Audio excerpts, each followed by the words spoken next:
From all corners of the globe to your ears, it's the Midnight Movie Cowboys. Sometimes informative, sometimes controversial, but always unpredictable. It's the Midnight Movie Cowboys podcast with your hosts, Hunter, John, and Stu. And now, on with the show. Hello, everyone, and welcome to another edition of the Midnight Movie Cowboys. This is your host, Mr. Hunter Dusing from Dallas, Texas. Joining me in Colorado is Mr. John Gray. Say hello, John. Hello, fellow metalheads. Yeah, we're hanging out, actually. We're not in Colorado or Dallas. We're hanging out in the heavy metal parking lot, you guys. We're hanging out with Zebra Boy and Sam Dunn, and we're drinking beer, talking about how punk rock sucks and how Madonna belongs on fucking Mars, man. And joining me in this heavy metal parking lot, he's got his VB cracked open. He's leaning on his Holden, Mr. Stuart Balk. Say hello, Stuart. Send that fucking to Mars, man. Madonna belongs on fucking Mars, man. Yeah, boy. Have you ever seen the sequel to that heavy metal parking lot? No. It's on Hulu, actually, where they actually track down some of the guys from that show, from that documentary, and they caught up with Zebra Boy. Oh. And he goes, I forgot all about it. I didn't even know I was on it. I forgot all about it. So, did they ask him what he did with his outfit? No, he doesn't know. So, yeah. So that is a goofy-ass outfit. And now he's like, if you look at him, he's just like a businessman with a shirt and tie. Like, he looks nothing like it. Gave up his rock and roll dreams and joined the corporate workforce, man. Yeah. Yeah, if you haven't seen Heavy Metal Parking Lot, do yourself a favor and look that up. Classic, like mini documentary. Just like 18 minutes, 18, yeah, 20 minutes. It seems like something you would find on VHS at a garage sale for a penny. Dave Grohl did say that on the Nirvana bus back in the day. That was like on a repeated loop, that video, Heavy Metal Parking Lot. It was just like played over and over and over and over. Maybe that's why Kurt Cobain killed himself. Maybe, yeah. He just got tired of it. He thought it was the only movie out there. Well, that was like when they were talking about Vinnie Vincent on a Kiss podcast I was listening to. They were talking about how he did a convention for like 10 hours, and he demanded, because he was the headline attraction at the convention, that they play his mini EP over and over. And like, it ran for 20 minutes, so they reckon people were just sitting there and they heard it like about 40 times throughout the course of the day, and they were just sick of it. So it's one of those ways you can drive people insane. It's like the day when I worked at the record store, we found a a single of Seal's Crazy, and it was Crazy by Seal and a bunch of remixes. And so we convinced all the other employees to make Seal's Crazy their pick, so it would be on repeat. And it was just funny to watch people's faces in the store as like they're like, "This isn't ending." Yeah, you can tell because they're looking up at the staff, going, "What's going on? When's this going to change? What's going on?" But I would go up to the next person. I'd be like, "Listen, Seal's Crazy, singles on. I know you're probably sick of it, but you have to pick it as your thing. We just have to keep this thing going, you know." There's no one. Is that the store that's shut down out of business in the end? Yeah, it is. Yeah, no shit, right? But I'm surprised someone didn't spray paint a thing across the front door and saying, "That's for Seal, fuck you." Yeah. Karma, bitches. By the way, speaking of Vinnie Vincent, does anybody know where he is? Because isn't he like homeless and crazy now? I think that was the story, that he was gone nuts. I've heard a few things. Oh, he's gone nuts. That's no rumor. He's literally gone fucking nuts. Yeah. What's happened though? I don't know. Like I heard his house. Like people went to the house like he moved out of, and it was just like, it looked there was trash everywhere. It was like a squatters that lived there basically, and there was dead dogs in his freezer. They caught him on that. And, oh, that's right. Yeah. And his excuse was, "Well, I'm an animal activist. I was just preserving their bodies." Like, no, you don't cryogenically freeze a dead dog. It just No. You know, it's not Walt Disney, so just let it go. You know, but I don't know. I'm done with Kiss and especially some fans are fucking. Oh my fucking! God. I've heard that one before. Anyway, there was a Kiss group I'm a part of, and someone just put a post up for about the 1 billionth time. Oh, what's your favourite live Kiss album? I put Kiss Alive. Kiss Alive 2 is a pile of shit. Don't like it. And this guy went fucking apeshit. He's going like, really? You know when someone's being sarcastic and they're joking? This guy was serious, like, oh, Stewie, and of course he spelled my name wrong. He spelled it Stew, so he didn't even bother looking. He didn't even bother looking there. He was in some sort of Kiss haze, and then he goes, I think you're a pile of shit. What do you think about that, huh? What? Okay. And I just said something like, oh, it's my opinion, calm the fuck down, you moron, or something like that. And then he writes back again like a day later going, oh, you're a pile of shit. He goes, you're a douchebag. I said, man, you're getting wound up over a fucking live album. I said, you're a dickhead or something like that. I'm just like, what the fuck is wrong with these people? Honestly, how? It's like me saying I don't like Napalm Death. We were talking before the show, me and Hunter, and it's not like he's going, well, you're a fucking idiot, man. You don't like Napalm Death. If somebody says they don't like Napalm Death, I go, of course you don't. That's it. Just do it. Yeah. But some of these Kiss fans are just insane, like clinically insane.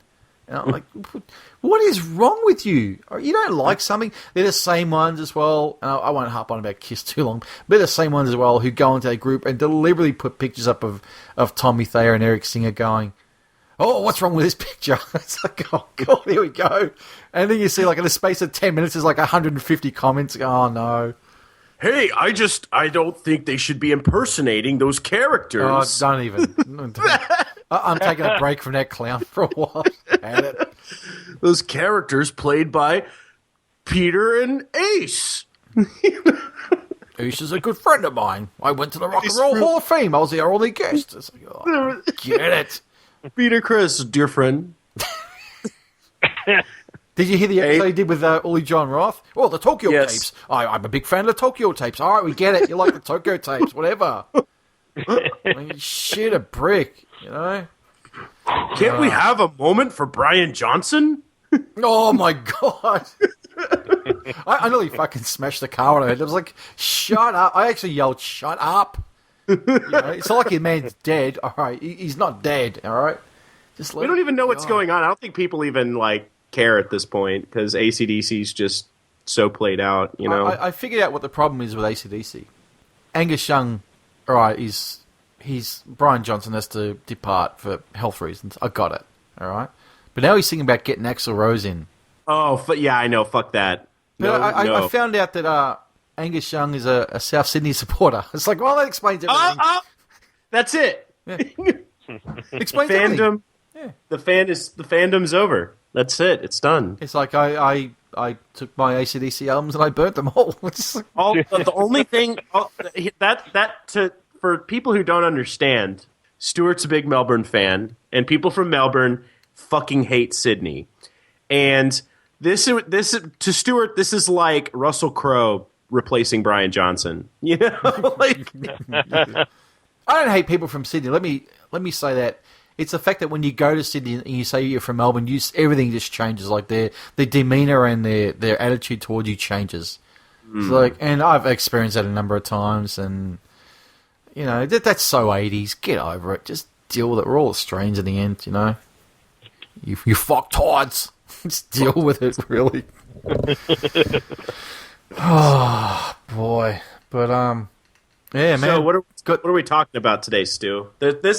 Okay, I had no idea what the hell this thing was when you sent it to me. You'd never heard of it? No.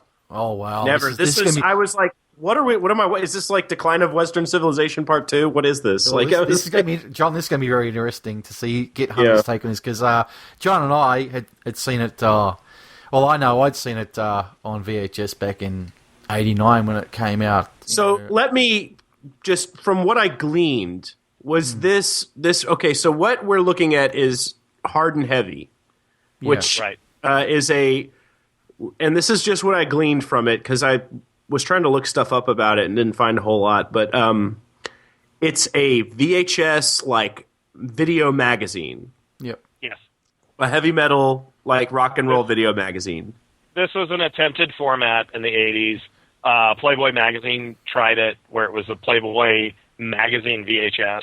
Where I've got one of those still. Those tapes. Yeah, it's like a video version of the magazine where you have the interview, and then you have like the stuff that's like the feature article, and then you have the centerfold video. Later on, they just did them with just the centerfold videos. Yeah. So anybody cared about. The producers of Night Flight tried some stuff like the Gorgon video magazine, which was like horror, like a Fangoria video magazine type of thing. There was also a alternative culture one, and I forget what the title was, but it was directed, I think, by Alex Winter, of all people. And Hard and Heavy was probably the most successful version. They basically took the heavy metal magazine, which, by the way, back in the late 80s, this stuff was in its prime. Like Riff and Circus and Hit Parader were just all over the grocery stores. Yep. You'd find them at any newsstand. They were selling them like crazy because it's the height of Motley Crue and Guns N' Roses and all that stuff. And let us say as well, there was no Hard and Heavy magazine per se either. Right. This was, I think it aired on television in Europe because I noticed during the interviews they seem to imply it's on European TV. And when I was Googling info for like some background on it, some message boards, the European posters implied it played on television there. And so, but in America, it was a VHS magazine. Yeah. And it was successful because I remember them coming out consistently. There were a lot of them, and it seems like I was watching one every month. And they were about $14 retail when they would come out. Yeah, see, they were twice as much here. They were like $29.99.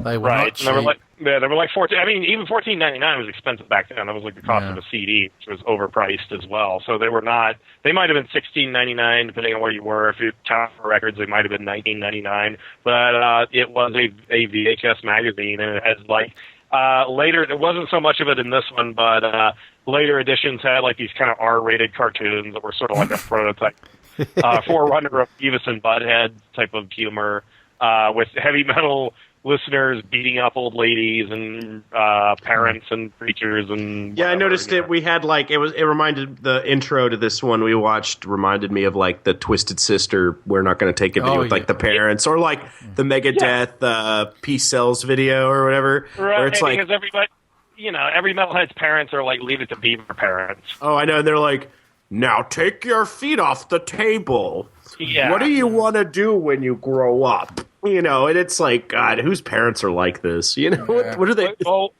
what's funny is now hipsters worship that sort of Mad Men era of grown-up. How behavior. It's come around. Yeah, and then now it's like, back then it was like just the worst possible thing. It's the oppressive Reagan 80s, man. Yeah, whatever. Hey, Ronald Reagan saved punk, man. Most people who are listening to heavy metal music, their parents were likely hippies. Yeah. Or were likely from that era. Because they let them grow their hair out. Exactly. No, he's totally right. Like, my dad was a hippie, and fucking, he's the one who turned me on to all this stuff when I was a kid. It's, right. Like, because there's no way in hell I would have been allowed to grow my hair out. Right. Your parents nipped that shit in the bud that were like, they'd be like, nope, not happening. Next. Yeah, but so they were a VHS tape, as John said, and they were very popular as well. I remember, I think I watched the first four. I'm like, I can't at 18, I can't keep up on these things. They're just too. So how many expensive. did they make? 18. There's 18 volumes. Yeah. Wow. And I think all of them are viewable on Hulu, which was I was shocked to discover that. I saw you posting about that. I didn't know that. Yeah. I did not know that. Yeah. I mean, if that is the case, I am going to have one busy as fuck week on my days off, just like catching up on all the hard and heavies. But yeah, this is something we've been threatening for a while as well, isn't it, John? Like, do that hard and heavy episode with me. So don't say you weren't warned. Like, why the hell are they covering this shit? Why aren't you covering the new Batman Superman film, man? Well, we've been threatening this for a long time, and because we were going to do something else. Like, I can't remember. They call me Bruce or something. It's like, John goes, let's do the hard and heavy. He's like, perfect. That'd be quite nice. And we were going to do it last week without Hunter because he was tied up with other stuff, but we were like, nah. Easter, we were too busy. Take a week off. Take the week off for Easter, and we'll get Hunter back, and because he'll be like, well, you talk a metal for 2 hours or hour and a half, and why the fuck did you didn't include me? So, yeah, let's get in it, man. Because like I said to you guys, I took notes. I've got this thing detailed over 3 fucking pages, like literally. So, the video starts out with a typical teenage 80s metal kid named Craig sitting on his chair, and he's got, beer hidden in his pot plant. His parents like, now we're going out, Craig. And it's like, you'll be all right now. He goes, have you done fine. your homework? Yeah. Like that. I got to ask a question. What's Charlie Brown's? Charlie Brown's? Yeah, because their parents say as they're leaving, where do you want to go? Oh, we'll go to Charlie Brown's. Oh, I have no idea. No such thing? I have no Maybe idea. It was something in L.A. back in the 80s or something. I don't know. Might have been some square restaurant like the Brown Derby or something. Could be. Interesting. I don't know. I have no idea. Yeah, maybe nickname they had for it, but whatever. Yeah, didn't know if it was a chain over there or something. Not as far as I know. All right. No.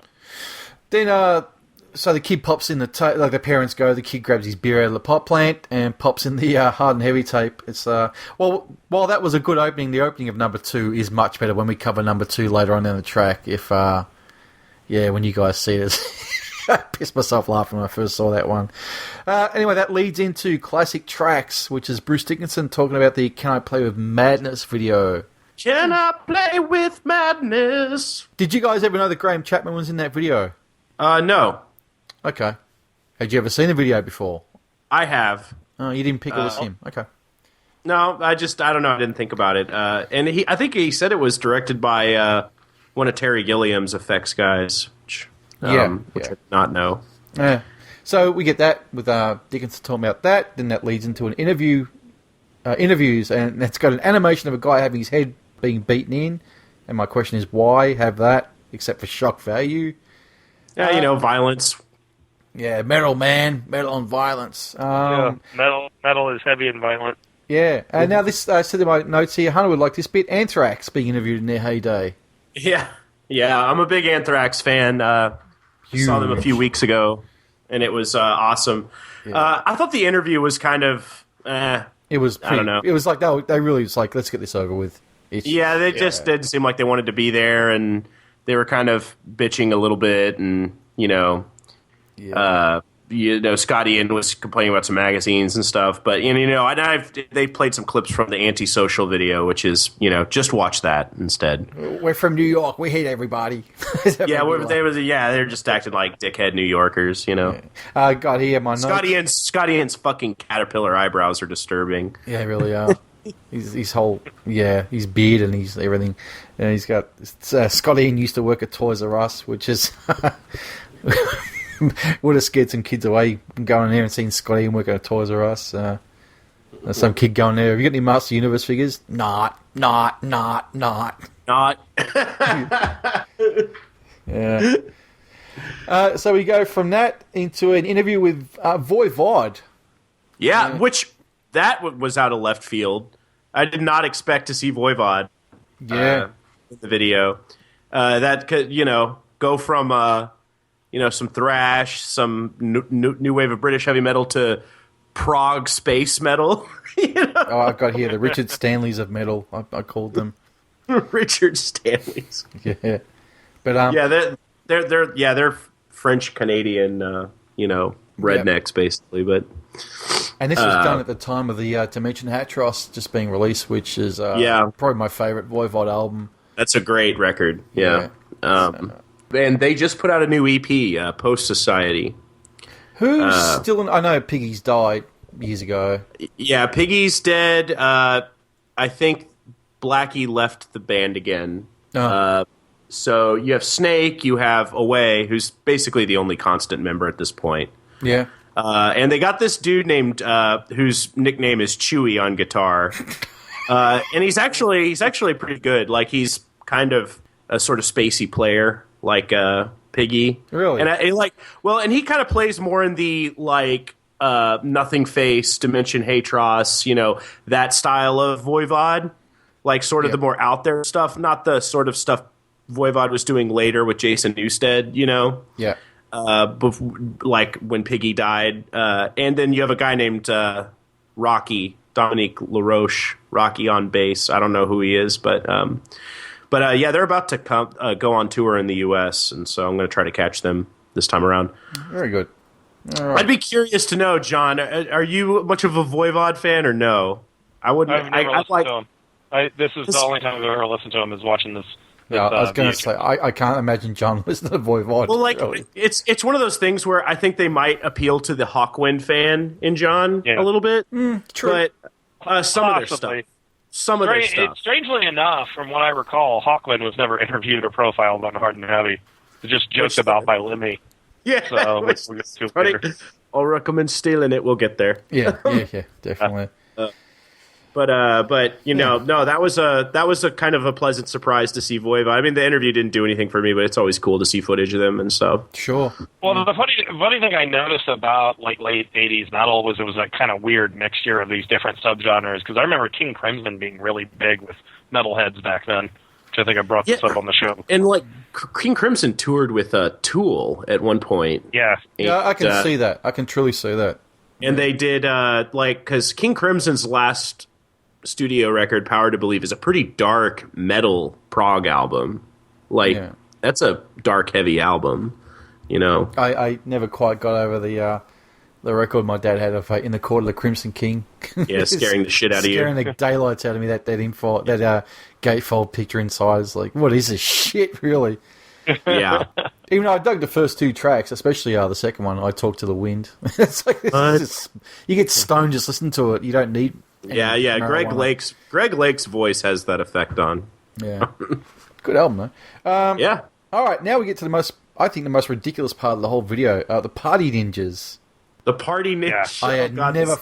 I'd never heard of this in my life. I thought this was one of those segments that I thought was embarrassing. Yeah, I got in my notes, this is embarrassing. And I also written, do they really care about missing children? Which I don't think they fucking do. Although I thought it was kind of funny when the guy from Wasp said, find the headless children.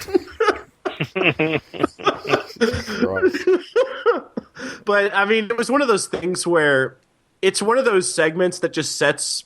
I don't think it's their intention, but it sets up rock stars to sound like idiots because they always go, "Yeah, you know, we like doing beneficials." This exists nothing but to be a fucking cocaine binge party. It's all it is.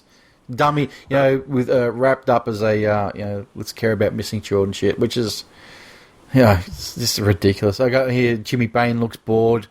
It's got Blackie Lawless. Jimmy Bain's probably drunk though as well. It's got the chick from Femme Fatale. It's got some autograph in there as well. Mm-hmm. Just what's his name? Vince Neil. Oh God, Vince Neil. Yeah. Yeah. Hey, charity and rock, it's a godsend. It's like, okay, who wants to listen to this shit? Like, it's... It really... I think it's almost like they just were able to get interview footage with those guys because they went to that event with their cameras. And just had to use it just to say they had a Vince Neil interview. Yeah, pretty much. He's like, I have no idea what the hell Party Ninjas were ever able to do for missing kids. I have, what on earth are they doing? I never met a kid who was like, hey, I went missing one time, but these people. Party Ninjas found out. You never hear about the missing kid rescued by the Party Ninjas, ever. Yeah. That should be the name of the episode. Did the Party Ninjas ever rescue a kid? Or did they just party with cocaine with other people's money? I think the latter is more the case, for sure. And when you the more you read about most charities, the more you realize most of them are just a big scam. Oh, God, I've said for years, those Let's Snort Coke for Africa things are just the biggest scam. Those, Hearing Aid and fucking, what was the other two? We Are the World. Oh, Live Aid. Band-Aid. Band-Aid was just a drug fest from what I've read. It was just like, let's just lay down this track, but let's get our head over a fucking mirror as well. It was just crazy. The metal one was Hearing Aid, wasn't it? Hearing Aid, yeah. Was the metal one. And what was it? But, like recently there was a news story about the just irresponsible spending at Wounded Warriors, which is a very popular... which I've talked about for years, and people have tried to get in my get in my face about that shit. And I'm just like, no, they're scumbags. I actually, it's very, very ironic that you bring it up because, like I said, going back to my Kiss podcast, there's a guy in there who's on like every month who is associated with that Wounded Warriors, and he did bring up about the fact that they got audited or someone was questioning where the money went, but he was pretty steadfast that all the money does go to the the Wounded Warriors thing. So yeah, just funny you brought that up. That's all. Because I've heard about it through that. Well, the auditing was like something like only 10% of it does, or 5% of it. Yeah, like they spend a shitload of money on dumb crap like these lavish events and like expensive getaways for the people who work there. I heard the people who work there were sort of living it up a bit. They were doing quite well out of it. So yeah. So Party Ninjas are ridiculous. Absolutely, probably the most embarrassing thing on the video, and for something like this, that's saying something. All right, onto my notes. Let's move on further. Oh, next up we get Lemmy and his trick or treat section with this is one of the funniest goddamn things. Really, I thought it was okay. I mean, I thought it was pretty funny. Yeah, Lemmy pulls out the Hawkwind album. He didn't bring up Little Richard, so I was happy about that. Yeah, or the Beatles. Yeah, well, the Beatles. The Beatles in mono. It's the only way to hear them, really. So basically pulls out one. John, did you recognise what the Hawkwind album was? Did he pull it out? I think it was it looked like an alternate cover or gimmick cover for like the third album or something. Okay. It's so psychedelic. Yeah. Yeah. And also we get to see bits of Eat the Rich video in there. The Messerschmitt model airplane, was it? Or Yep. Model airplane. Yeah. Oh, go ahead, sorry. I was going to say about the flavoured condoms. Condoms. I love the way British people say condoms. They say condoms. Yes, that's right. And what was it? I also enjoyed him talking about Michael Moorcock. Very unfortunate name. You get nervous when you go up on the stage, so you just go like, oh, but people thought it was pretty cosmic. Oh, boy. And, of course, Lemmy finishes with the last thing he pulls out of the bag, which is a, surprise, surprise, bottle of Jack Daniels. Oh, yes. Yes. His favorite. Okay, that leads into... The lamest whiskey to praise. And yet... Yeah, it's like saying your favorite drink is Coca-Cola. It's like... Yeah. Yeah. It's like... I prefer Canadian Club, actually, as a whiskey. Far more than Jack Daniels. Well, Four Roses is a better bourbon than Jack Daniels. That's right. Yeah. Four Roses. There's quite a few, very many, very, very, very many that are superior at about the same price. Then that leads into Ozzy filming his Miracle Man video. Kind of a waste of time, really. Just didn't really add nothing for the fact of just having Ozzy in there. Yeah, no, Ozzy's fucking hair, man, from the 80s is unforgivably bad. Yeah. The only there's a lot of that, Hunter. There's a lot of that. I know. Yeah. I know, but Ozzy in particular, like he looked like an old British dyke. Yeah, he looked like he shouldn't be looking. He looked like Sharon does now, pretty much. Yeah. He did. Like he always looked like his hair. He always looked like a really ugly woman in the 80s. He does. I hate his solo stuff, so this stuff's always painful. Yeah, I was thinking about that when I was watching this. I was thinking about how I really don't give a shit about anything Ozzy's done outside of Black Sabbath. No, it's worthless. It's absolutely I worthless. like the Ultimate Sin album. I think it's a lot of fun. I mean, there's a few songs here and there that I think are all right, but like I never got into Zakk Wylde. I never, after like the first couple albums, I was like, yeah, this had some good songs, but I don't know, just I don't think Ozzy, and I saw this one interview because I was looking at other Hard and Heavy clips with Ozzy on them. Yeah. Like I was going through some YouTube clips. There's this one where he's talking about, couldn't express anything musically outside of Sabbath, and that's where the first two records came from. I was like, no, it fucking didn't. Bob Daisley wrote those songs, and Randy Rhoads wrote those songs, and you just fucking got lucky because you got talented people around you. And Jakey Lee as well. He wrote a shit ton of the songs, but Jakey Lee, yeah, he wrote a lot of his stuff. He always Sharon always took care of him with good talent and gave him the credit for it, and so he all the royalties. That's right. But anyway, I was just thinking about that, how, like, don't care about Ozzy outside of Sabbath. Just No. Okay, that leads into next, just a small piece of Blackie Lawless with some doll. And he goes, it's lewd, crude and rude, it's hard and heavy, and the doll's got a dick that pops out. Yeah, okay, great, Blackie. It's lovely. Thanks. Yeah. Thank you. That leads into a ridiculous black and blue video. I don't know what the song's called. It's just stupid. Obviously, I kind of tuned it out. Yeah, it was like one of those ones, obviously, where they just, they couldn't put it on MTV, man, so we'll just show some of the uncensored version with the females with their tits hanging out. Whatever. Yeah. Why didn't MTV air it? I wonder why. Yeah, I wonder why. This banned because we can show violence, but we can't show sex, man. Yeah. Even though when they go to MTV and say, why was this video banned? Like, stupid, they go, well, number one, because the song sucks. Number two, because of the nudity. Okay, it leads into some interviews as well, into a band called Violence. You ever heard of them before, Hunter? Oh, no, there were a few little, like, thrash bands in there that I hadn't heard. Well, I knew of Violence, obviously, when they first came out. I think that first album, Eternal Nightmare, was 87. And, featuring Rob Flynn from Machine Head in there. Obviously, his first band. Yeah, well, yeah. He's in there, and because when Machine Head came out later on, I'm like, that's a dude from Violence. Oh, okay. Yeah, and I don't know, it's one of them goes, I always want to be a brain surgeon, but I smoke too much pot. I think that was a singer who said that. That was about the only amusing thing in that interview. But it was cool to see some more Violence stuff. Then we get to see more Wasp. So more Blackie. Embarrassing. Oh, I put here, hey, look, it's Senator Blackie Lawless. Oh, yeah. I want to be a senator one day. Shut the fuck up. Is he for real? I mean...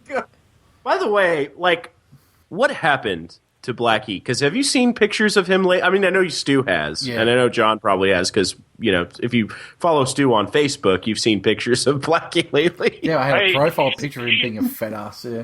He looked like garbage when I saw him at the ChillerCon in 1996 without his Wasp gear. He just looked like this fat guy with a weird expression on his face. But somebody pointed out to me that was Blackie Lawless. I went, really? Oh, God, it is. Yeah, he was bizarre looking.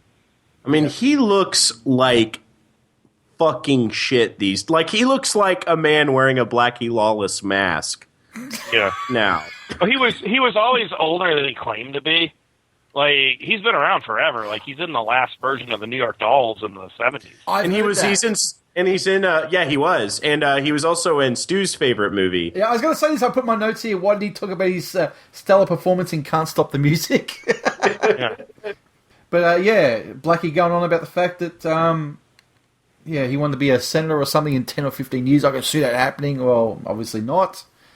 Well, and what was it, like, he just put out a new Wasp record, either this year or last year. And, like, the picture of him on the cover, it's like, it had to be from, like, the 80s. It's like, who is that? It's photoshopped in bad. Yeah, I mean, it's like, oh, God. Yeah. But I got here as well. He says, I got into rock and roll to get my dick sucked, but take me and my lyrics seriously, my social commentary, man. It's like, you're just a conundrum, Black. Fucking hopeless. Yeah, okay, so we get some more Blackie. Like, by this time, I'm just all burnt out on Blackie Lawless. I just didn't want to see him again after this. But yeah, give me Chris Holmes in the pool any day. All right, then we get into a section. I think it's called "New for You," and it's got the band Forbidden going through a dumpster looking for food. And because they're a poor band, we gotta find food. Poor band, man. And here we go. One of the lines here that somebody said, which made me laugh. We want to make the world conform to us. And I'm like, I've heard this a million times in interviews over the years. Yeah. Like in the magazines and all that sort of shit. But the only real sort of interesting part of this Forbidden part... I like the band Forbidden. I mean, that first album, Forbidden Evil, is fantastic. Yeah, I've heard of them. I've never listened to their stuff. But the only sort of real oddity here is the fact it's got Paul Bostoff on drums before he went to Slayer, obviously. Yeah, and he also played in Testament, too. Oh, indeed, in Testament, that's right. And so did Dave Lombardo, played in Testament also. Yeah, it's one big circle jerker drummer, that is. Yeah, they pass them around. Like Paul Bostaff, Dave Lombardo, like Gene Hoglan, all those old thrash drummers like have just made the rounds. They're like groupies, really, just get passed around. You know, I'm done with this drummer. You can have him now. Yeah. John, you got any thoughts on Forbidden? You ever heard of them before?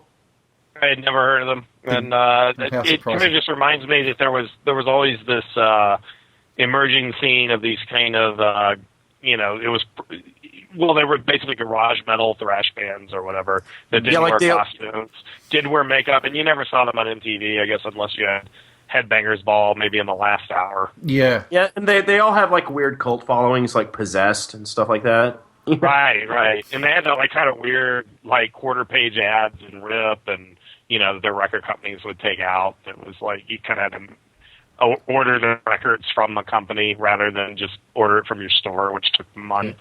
Yeah. Like anybody like whining about the days of Amazon and internet shopping, it's like, man, you don't know what it was like to order a record at the record store. You had the right wait to four fucking months. Oh God, yeah. Hey, add another few months if you lived overseas as well. Like, right off to combat for a catalogue, and you'd right off in January. It might turn up in September if you're lucky. Right. Yeah, it's ridiculous. So, yeah, I mean, people just don't know back then. I'm old! Back then, you had to buy magazines. You had no choice. No internet. You were bound to the magazines like Metal Edge and Hit Parade. Hit Parade was more of a glamish. They rarely put thrash stuff in there. Or Rip magazine, or Burn. Yeah. If you Burn magazine, if you could afford the $60 price tag, it was like stupid prices because it was a Japanese magazine. Oh. It was the best. It was the best looking magazine though. Burn was easily in terms of production and quality. But yeah. Okay. But wait, real quick though, because you were talking about mail order. I was thinking about that the other day because I got this double vinyl album of Watchtower's Demonstrations in Chaos, and Watchtower is one of those. They were like garage prog metal from Texas, right? Like their lead singer went on to become the lead singer in Dangerous Toys. Okay. Tease and Pleasin'. But Watchtower is very different. But I was looking up like old reviews of this compilation, Demonstrations in Chaos, and all the reviews I read were saying there's no way you'll find this in a store. You need to get a mail order fill out form, or you have to find a really awesome specialty record shop. That's the only way you're going to get it. So it's like, wow. And I was thinking about, the times how they've changed. I can just go to Amazon and order it, Send a stamped self-addressed envelope. We'll send you back a catalog. When we feel like it. Yeah. Oh, you're covering my hangover and find your letter. Oh shit! This has been sitting in the bottom of the pile for a few months. Oh, let's it was that bad. It was ridiculous. It was really bad. Especially like the smaller the label, the smaller label, the more diligent they were. I found the bigger the label, they were just fucking useless. That's true. Yeah, that's very true. If you got a company like Megaforce, I don't know. I never ordered through Megaforce, but Eddie Trunk will tell you that he did a good job. Eddie Trunk would have probably been mailing stuff to you. Probably, yeah. But listen to the B-side because there's some really good songs on there. Yeah, he would leave notes on there to be sure you listen to the deep cuts because the fans don't appreciate it. And then there's Metal Blade was one of those small labels that I think I wrote off to Metal Blade, or was it? God, I always get them mixed up. There was Metal Blade and there was Roadrunner. I think I wrote off to Roadrunner, actually. And wouldn't it have been Road Racer as early as that? Because it was Road Racer There was Road Racer Records as well. I think a division of Metal Blade. Yeah, there was also Megaforce. Yeah, Megaforce was the label that was started to promote Metallica, pretty much. Yeah, and Anthrax and Raven. King's X.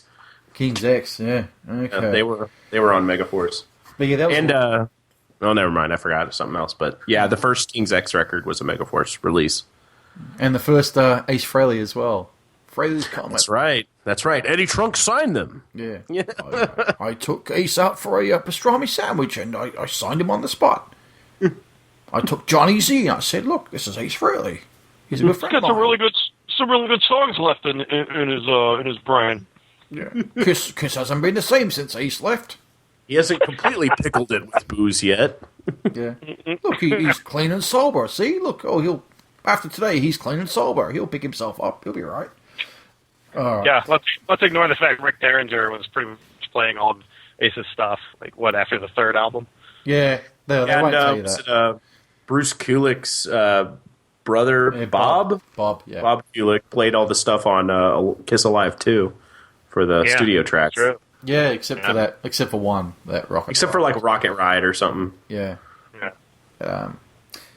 Yeah, Kiss Alive 2. Don't talk to me about that. I've just had enough bullshit from that album this week. I don't need any more. Okay, moving on. We get to the next segment is Dio in his mansion. Fuck yeah. I got here, Dio's library is really impressive. However, his dungeon looks like a fat Marvel-loving fanboy should be living there. What a mess. He's reading his book on chivalry. Chivalry, yeah. I also put here, at least if Dio ever gets dementia, he'll never forget his name because his name is everywhere.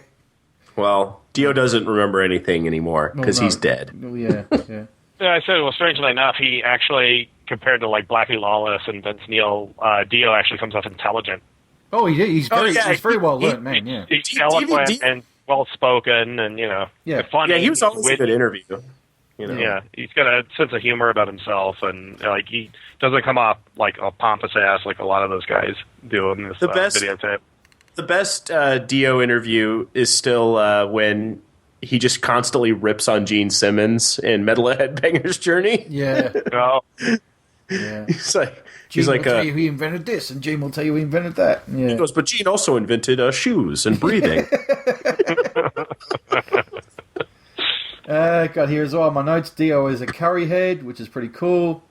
My favorite food is curry. It was like I didn't expect. I forgot all about that. I thought he was going to say like a steak or something, or no. Dio was just curry. Jimmy Bain road tested Dio's bar and gave it the thumbs up. And also put in my notes that his wife Wendy Dio looks like she came with the antique furniture.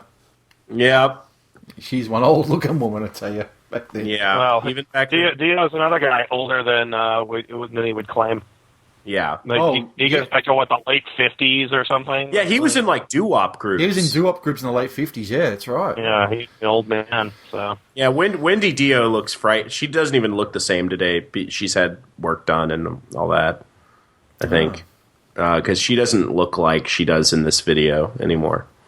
She's got that weird accent, like you don't know if she's American or she's British. I wavered between the both. But I suggest that she was probably American and just lived in Britain for many, many years. That's what I'm guessing. I don't care anyway. I know she met. I think she was worked with Deep Purple or something, and that's how she met Dio. Oh, okay. Yeah. All right, moving on from Ronnie James Dio. Now we get Vince Neil on the set of Police Academy 6. Cinema classic. I got here, this is truly the apocalypse. Vince Neil and Police Academy 6. The director of Police Academy 6 looks like is telling us the secret of acting, which is a joke. And also Vince just giving details about the then new album that they'll be starting on, which was Dr. Feelgood, which... I'm old! My God. If he's talking about that, they're starting work on that feels like a lifetime ago that thing came out. So, you got any thoughts, guys, on the Vince Neil and on the set of Police Academy 6? And he's, you can tell they really cared for him with that shitty trailer they gave him. It was like the size of a shoebox, literally. It's Police Academy 6. I mean, they're kind of just, it was like, yeah. Shitting it out. Like, it was. What amazed me it made it obvious how padded the magazine was. Because it's obviously they hadn't got their editing technique down at the time, so it almost felt like something you get out of a video pirates collection, heavy metal clips or whatever, and it was just like it was so random. It's like I already saw him in the Party Ninjas video. No. They tried to shoehorn as much Vince Neil and Ozzy and Blackie Lawless in there, But that was it. So basically Vince Neil. Oh, he did see him hanging out with Bubba Smith, and Bubba Smith's probably thinking, who the fuck's this bitch, man? Is it a guy or a girl, man? I can't tell. Next. My favourite part of the whole video. I've got my notes here. Oh my god, Mammoth. I forgot about this band. And the video was for the song Fat Man that they did. Did one album, and that was it. And then they did a couple of compilations with live stuff on there. I forgot all about this fucking band. I promise you, I'd forgotten all about them. Although I saw Fear Factory the other day, and I think their bass player might be in Fear Factory because he looks just like Tony Campos. Oh, really? Okay. Yeah, like big bushy beard that just completely hides the lower part of your face. But I thought the video was hysterical. Good song as well, by the way. The video was funny as all shit. And they introduced themselves by saying, "We're Mammoth and we want some food." It's like a novelty group. It is. Or even on wasn't their album sleeve, I think they put down the members' names and their weight. It's like, I've never heard of it. I didn't know that. I think it was on the album sleeve or it's somewhere. I think they got like John McCoy, 125 kilos. It's like, oh, Jesus, all right. They really, sort of enhancing this fucking fact that these guys are fat. We got it. We got to look at it for a second and know they're fat. But yeah, I think this is probably my favourite. This is the part I rewound a few times and just watched Mammoth. I thought it was hysterical. And, so that was that. And actually, I'm gonna put up on the show notes the Mammoth video on YouTube. I think it's just too funny to pass up on. It's definitely one of John's favorite bands. Did you a big Mammoth fan, are you, John? Nah, I didn't like them back when I saw this Hard and Heavy thing 25 years ago, or whatever the hell it was. You never sought out their one and only studio album? Well, that was a funny thing about Hard and Heavy, is I swear I probably disliked maybe 85% of the music on these videotapes, but I still watched every one. I just need something to hate. What's it like? I saw a Hard and Heavy video. I saw one on YouTube that had fucking Tin Machine on it. I was like, really? Boy. Yeah. Doing Tin Machine? Tin Machine got coverage in Rip and those metal magazines. It was a weird time. It was a really weird time. I was like, I didn't know anybody gave a shit enough about Tin Machine to interview them. Yeah. Here's the really ridiculous thing is that, okay, there was metal, so if you came out with a group like Tin Machine, okay, were you going to promote yourself with the metal group, or were you going to promote yourself with the pop of Milli Vanilli and George Michael? And I mean, it was that divided. Like, if you had an electric guitar, you had to go with the rock crowd. If you had heavy drumming, you were promoted as hard rock, and if anything else, it was soft pop shit. It was David Bowie going, "Oh, I'm tired of being David Bowie. I'm going to be in a band." Right. It was like, on one side you got Timmy T, One More Try. So I'm sure they thought Tin Machine was closer to Guns N' Roses than that. I bet David Bowie wishes he was David Bowie now. Okay, then we get a quick segment with Lita Ford looking hot back then compared to not now. Yeah, I saw her and Eddie Ojeda on Chopped on the Food Network. Oh God, I wanted to see that. And they also had was it the guy who currently sings in Foreigner? Oh, the Filipino guy? No, that's Journey. No, that's Journey. No, it's whoever currently sings in the Foreigner cover band that is Foreigner. Basically the band known as Foreigner, who doesn't have Lou Gramm, so I don't care about them. Foreigner. Yeah. Right. Okay. Yeah. Oh, then we get this another new for you segment with a band called Warrant. Yes, that Warrant. Yes, with that I put in here. Don't mention his name. That man. Oh yeah, if you say his name, Stuart will have his mic glitches again. Yeah, he really will. Yeah, or we'll get cut off like we did. In fact, just talking about Warrant actually may cast a shadow on the show.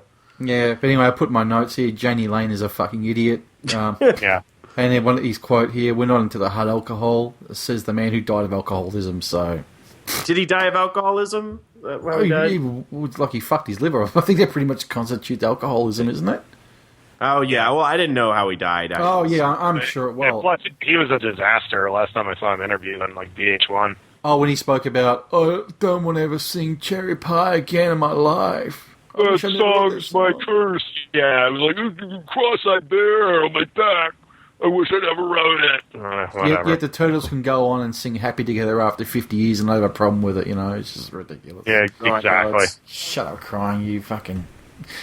Honestly, if you want to hear the best stories about Janie Lane, go to Metal Sludge and go through their archives. It's like some of the shit they had back there in like the early 2000s were just hysterical about Warren gigs where he was falling off the stage and like bumming cigarettes off people in the audience as well. And Warrant still exists. I found out that they're... Oh, yeah. They didn't give a fuck. I saw they were touring with... they came in, like, they played the same venue that Quiet Riot was going to be playing. I was like, oh, my goodness. Well, it's the leftovers of the 80s coming through. At least it's only one version of Warrant as opposed to 4 versions of Rat. It's like... Oh, I know. Bobby Blotzer's Rat. Juan Crouch's Rat. Juan Crossio's Rat, whatever. Warren DeMartini. No, actually, I don't think he's Juan Cross, yeah. Well, that's like some version of Faster Pussycat played down the street from me. Some version of Faster Pussycat. So it's something like there's 2 versions of them. The problem is that sort of thing. It's a roll of the dice. Unless you fucking know who's in there, it's really, like Stephen Pearcy's Rat. I wouldn't even do that. I mean, it's just like... Did you ever hear that interview we did, Hunter, on Eddie Trunk, the Stephen Pearcy one? Yeah, I did. You know. I went fucking berserk. Just listened to it. I was like, you know. It must have been 150 you knows in a space of 40 minutes. Like, really, can't you string together a sentence without saying you know? Not a particularly memorable. I heard it once. That was it. I will never listen to it again. I nearly tinkered with the fact if I had a lot of free time on my hands, which I don't. If I did, I was actually going to take it and cut out every just to make it a bit more fucking audible. But I'm like, well, if Eddie Trunk can't be bothered, why the fuck am I? Yeah, just like nah. That's a bit anyway. Yeah. Next up, we finished with Warrant, and of course Janie Lane, pretending that he's being serious with some girl that the camera is just like constitute what a fucking idiot he really is. Then we go up to a section of a band called the Choir Boys, so I've always called the Queer Boys because I fucking hated them.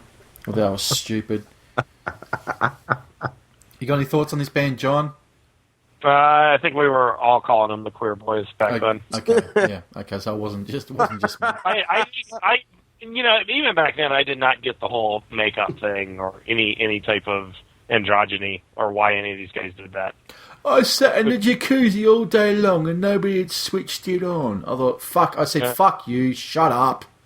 Well, so baffling. It's just ridiculous. Oh, my goodness. And, yeah, okay, then we move on. This episode's going to run nearly as long as the whole fucking videotape. Legends on Film, just Alice Cooper. Yeah, not much, just Alice. Same old Alice Cooper routine. Basically, yeah, exactly. You've seen like one Alice Cooper interview. You've seen them all. It's the same thing every time. I mean, I love him, but it's the same interview every time. No disrespect to Alice, and if you ever get a chance, Super Duper Alice Cooper is a fun documentary. Very, very good. Very that Sam Dunn did. But no, Alice, he always kind of does the same. He has the same, and he's a great performer. A lot of performers they do one thing well, and that's it. But seeing Alice Cooper isn't a selling point for an interview thing like this. Right. It's not a David Lee Roth interview. Where no. Where it's like, what's going to happen? It's like, what Charles Manson-esque rant are you going to get this time? I wish this video finished with a Lee Roth interview. It would have been more enjoyable than the Alice one. I got my notes here. What skeezer shows a tit at an Alice Cooper show? Just Motley Crue, Rat, yes, but not Alice Cooper. So, just odd. It's kind of me going to a Joan Jett show, showing my dick. It's just pointless. It should be a rotting tit. like one, like a festering one with yeah. Oh boy. And basically that's it. That's it. We get the end credits after that, featuring some hot as fuck women backstage at some show. I think it's like a femme fatale one or something. Just like a montage of this that fucking slamming us 80s babes out there. And then we finish off with an animation of the Hard and Heavy Fist flipping us off. Like very metal. Good. Very metal. Yeah. And that's it. 70 minutes. That's the runtime of this video, 70 minutes. That's basically a breakdown for you. You won't find this on YouTube, so forget it. We tried. But John said, if you got Hulu, they are possibly up there, right? You're definitely sure they're there, or just these snippets? there's at least like 10 to 18 episodes on Hulu. Well, there you go. If you got Hulu, then seek out the Hard and Heavies and start with number 1 and work your way from there, because we will be covering number 2 sometime in the future. And yeah. But what was your thoughts on this, Hannah? Seeing this is the first time you'd ever seen this or even heard of it? It's one of those things where I was like, oh, that's an interesting concept for the time, probably, but it's not. It didn't like the only like gem that I unearthed from it was that Lemmy bit. I thought was pretty funny. You know, there was some decent live footage here and there, and there's some funny stuff like Mammoth, but but a lot of the interviews were just cringeworthy. Like, I was like, God. Well, I will give you a bit of a teaser for part 2 when we do it. There is very, very, very early footage of gore on there. Oh, that's exciting. Long before the costumes and all that. So, like when they were the first time I heard of them. Yeah, me too. First time I heard of gore was on part 2 of this. So I'm like, well, that's exciting. I'll get into that story when we get into it sometime in the future. But I want to ask you guys. I think I got a pretty clear idea what the answer is going to be. Could you do a video magazine today on DVD? No, because it's not the way media, like DVD is a dying format. I went into Barnes and Noble, and they've cut back the DVDs they hold by a lot. Best Buy is getting rid of them. I think Target's going to get rid of them because their DVD section when I go there is like a mess. Same here. It's crap. It doesn't look like they even bother to put it back together because they just don't care. But it's just, so doing something like that on DVD now. People do stuff like this on YouTube. People have their own little shows that they produce, and some are pretty fun, some are pretty lame. But there are podcasts that do stuff like that, and there are ways that the format adapts and changes. Yeah, I guess it's of its time for sure. But I mean, it's the style of music too. Music's not as territorial as it used to be. That's true. I heard an interview with Isan from Emperor, and they were talking about like, how is it that you are working with this guy and that guy, and he's like, it's just heavy metal, man. Like, yeah, true. He was like, we all like the same shit. We all like Iron Maiden. We all like it. So, this guy's makes more mainstream stuff. I make my weird proggy shit and black metal, but it's all just heavy metal. Who cares, Yeah. Well, okay, let's go around and give a rating out of 10. Hunter, I want to hear your thoughts. I mean, I'd give it like a 5. I was kind of like, I always enjoy finding heavy metal relics that I don't know about. Okay. And so it was pretty cool, but at the same time, it had a few gems in there, but it's not something I would seek out. Okay, John? Back then, I would have probably given it a 6. Nowadays, I give it like a 3. It's pretty worthless.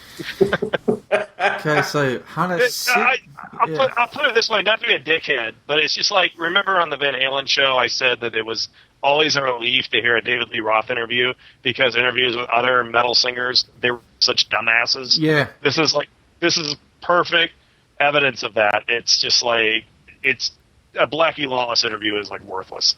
There's nothing there. And it's like it's like an interview with a carrot. It's just nothing there. And having people like Voivod in there kind of ups it for a little bit. But again, Voivod, their first language isn't even English, so you're like, okay. Right. Well, it's a cultural curio, basically. That's all it is. Like what metal used to be. And all of you latecomers who wonder why hair metal or metal was killed out by grunge, this is pretty good evidence why. Yeah. I will say this video probably came about 3 years too late, or about 2 years too late. Yes. They really could have made a lot of money on these things and kept the series going. How did it came out in about 86, 87 when Poison was starting to break, and the crew was huge with Girls, Girls, Girls, but they left until 89, near on 1990, which is Yeah. I mean, they felt dated back when they came out. And you could see them catching up. Like, they started catching up. Like, I think they talked to Ice-T and Body Count and all that stuff, and they started trying to catch up, but it was like, but this first volume feels like, it's like footage that was sitting on the shelf for 3 years, and let's just do something. You know what documentary made me go, oh, that it's like, man, no wonder everybody couldn't wait for this to die, was Decline of Western Civilization Part 2. Oh, yeah. Like all those bands, they were the biggest fucking pigs. That did hair metal, hard rock, no favors whatsoever. No, I think that movie kind of was a nail in the coffin. Chris Holmes with the vodka bottles, like, that's it. Fuck this whole subgenre. It's just and just some of those bands like Odin or whatever the fuck, God, one of the guys in that band's an Armored Saint now, which I thought was funny. Oh, really? Okay. All right. So Hunter gave this 6, and John I gave it a 5. Oh, you gave it a 5. Sorry. Oh, I'm sorry. 5. All right. Hunter gave it a 5. Yeah, I know. It's a big difference. It's a big difference. And John gave it a 3. Yeah. I'm just on Facebook here. Hang on. Sorry. Unfriend. John, unfriend. I'm giving this a fucking 10 out of 10, man. So is it kind of has nostalgia value for you? Oh, totally. Like Kiss Me's a fan of the puck. It's all nostalgia. It's a cheese platter, but I love it, man. Like I was sitting on about an 8, and then Mammoth came on. Like it's fucking 10. I don't care what comes after this. Mammoth just kills it. It's the best. So it's a 10. And I'll do you one even better than that. I'm now going to undertake the crazy ass task of trying to find all 18 volumes on VHS. Oh God. I know I had numbers 1 and 2, and I was telling John before the show, I searched every freaking nook and cranny of my house for where I got VHS. No, I couldn't find them. Couldn't find the tapes anywhere. So, I don't know. I think I may even give them to Rob. Who I'd actually thanks. I said to Rob, I'll give him a shout out in this show. Thanks, Robbie, for getting these to me at the last second and sticking the DVD in your mailbox at 4 a.m. for me, man. I really owe you one. That's how I had to get these off Robbie. So, yeah, I said I'd give him a shout out in the show. But yeah, I'm gonna hey, if anybody out there's got the hard and heavies that you don't want them all, happily pay the freight from wherever you live to get them to me. Just don't try and say, well, shoot, they're worth $40. Like, no, they're not. That was more than what the budget was, really. Just like this budget was done on cocaine strictly. There was no money involved. But yeah, give it a 10, man. That's it. Right on. I couldn't give it nothing less because I'm an idiot. What can I say? Just very a nice. Metal loving, hard rock loving fool. That's all. Yep. And, yeah, I look forward to a still number 2. Can't say Yeah. So, yeah, I can wait. Yeah. Yeah. But anyway, there we go. Hard and heavy. We hope this is sort of tickled your interest a little bit, thinking, oh, what the hell is this crap they're talking about? But yeah, video magazine. It's cool. Just fucking track down the first one for Mammoth. Or actually, no, just watch the Mammoth clip I'm going to put in the show notes. All right, that'll. And there's a lot of like little clips on YouTube that have the sort of gems, like the Lemmy interview and stuff. I posted that on Facebook earlier. It's interesting because I just remembered where the video magazine actually started. I think Michael Nesmith actually started video magazines. Really? I think he did in like 82, 83. He did like the first video magazine. Didn't he do one? Hang on, John. Did he do one that came out in Laserdisc, like Elephants or something? Elephant Parts was Elephant Parts. was fun.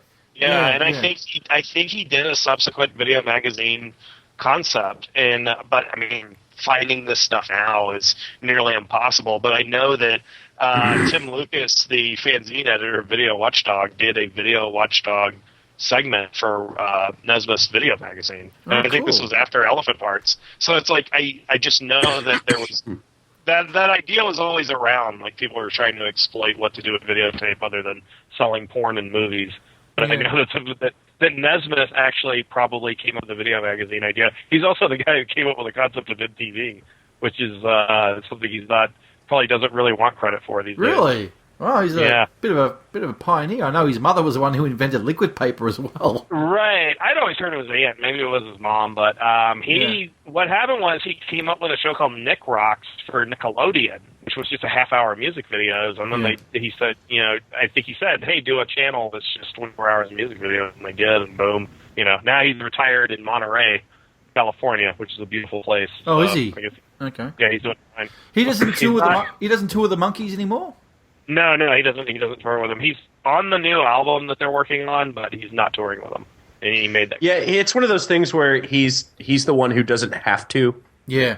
Yeah. So, he's always been the holdout. Yeah. I think that was the case back in the early 90s, wasn't it? When it was just the other three, he was like, yeah, he was he's more financially comfortable than they are, so he's just like, fuck it, why? Right. Yeah, he also successfully sued PBS. Really? Yeah, his video company was releasing their stuff on video, and they were forcing him somehow by contract to put out more than they could really sell. So he sued them for some sort of breach of contract or pushy business practice on one, and got a settlement. Wow. Yeah, it was a really it was an odd thing. There's some interesting stuff I've read about Nesmith and his business, methods and everything. Nice. All right, well, that's it for Hard and Heavy, number 1. There will be a number 2 sometime down the line. Not sure when. We've got something lined up that John and I were talking about before that we're going to lay on Hunter after we finish recording and see if we can organise that for next week's show. Anything else you want to bring up, by the way? Just subscribe on iTunes, leave us a review, rate us, all that stuff helps. So if you want to support the show, that's a good way to do it. Cool. Well, say goodnight, fellas. Adios. Mahalo.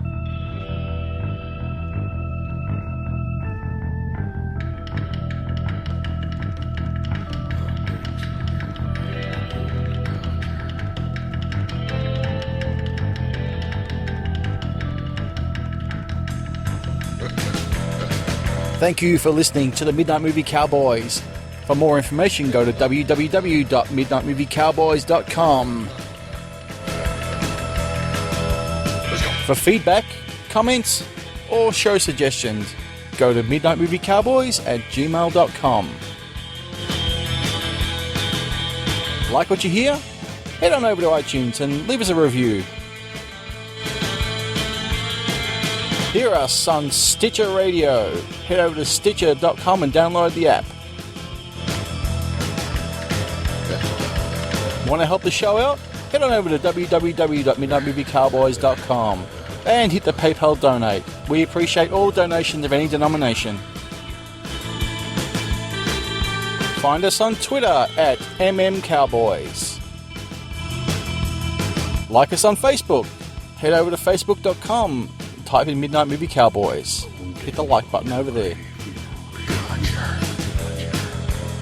Want to friend us personally on Facebook or follow us on Twitter? Go to www.midnightmoviecowboys.com and find the links from there on the right hand side. Thanks for listening. See you all next week.